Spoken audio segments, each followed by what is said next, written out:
Hello అండి. Welcome back to traditional అత్తకోడలు channel. ఈరోజు మన రెసిపీ తెలంగాణ స్టైల్ బగారా అన్నం. తెలంగాణలో ఏ ఈవెంట్ జరిగినా కూడా బగారా రైస్ మాత్రం ఖచ్చితంగా ఉంటుంది అంట. ఇప్పుడు మనం ఆ రైస్‌ని పొడి పొడిగా, టేస్టీగా ఎలా చేసుకోవాలో చూసేద్దాం. ప్రిపరేషన్ స్టార్ట్ చేసే ఒక 1 అవర్ ముందే రైస్‌ని సోక్ చేసి పెట్టుకోండి. ఇప్పుడు ఒక 2 టీ స్పూన్స్ నెయ్యి వేసుకొని, ఒక 2 టేబుల్ స్పూన్స్ ఆయిల్ వేసుకోవాలి.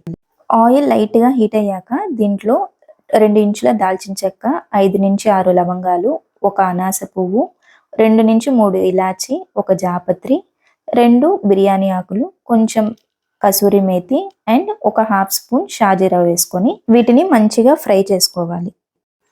2 స్పూన్స్ ఖచ్చితంగా నెయ్యి వేసుకోవడానికే ట్రై చేయండి. ఎందుకంటే నెయ్యి వేసుకుంటే ఆ అరోమా గానీ, టేస్ట్ గానీ చాలా బావుంటుంది.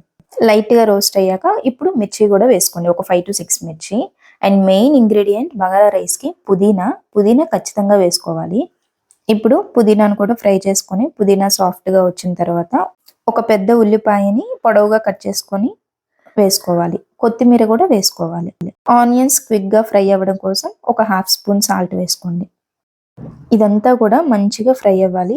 Onions light golden brown colour వచ్చిన వెంటనే ఒక 1 స్పూన్ అల్లం వెల్లుల్లి పేస్ట్ కూడా వేసుకోవాలి. అల్లం వెల్లుల్లి పేస్ట్ పచ్చివాసన పోయే వరకు ఫ్రై చేసుకొని, మనం ముందుగా నానబెట్టి పెట్టుకున్న రైస్‌ని దీంట్లో వేయాలి.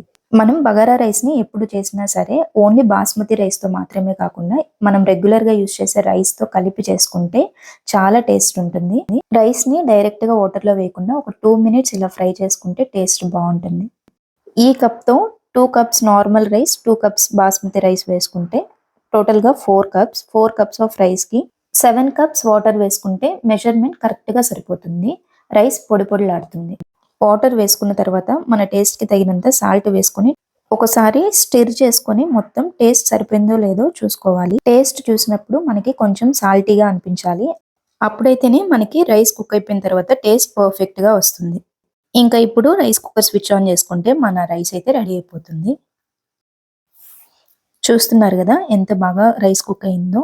మీరు గూడా సేమ్ ఇదే ప్రాసెస్‌లో బగారా రైస్‌ని ట్రై చేయండి. చాలా టేస్టీగా ఉంటుంది. బగారా రైస్‌లో చికెన్ కర్రీ లేదా మటన్ కర్రీ లేదా వెజ్‌లో అయితే పన్నీర్ కర్రీ. ఈ కాంబోస్‌తో బగారా రైస్‌ని తింటే టేస్ట్ అదిరిపోద్ది. మీకు గనక ఈ రెసిపీ నచ్చినట్లయితే వీడియోకి ఒక లైక్ వేసుకొని సబ్స్క్రైబ్ చేసుకోండి. మళ్ళీ వచ్చే నెక్స్ట్ రెసిపీతో కలుసుకుందాం. అంతవరకు bye bye. Thank you for watching guys.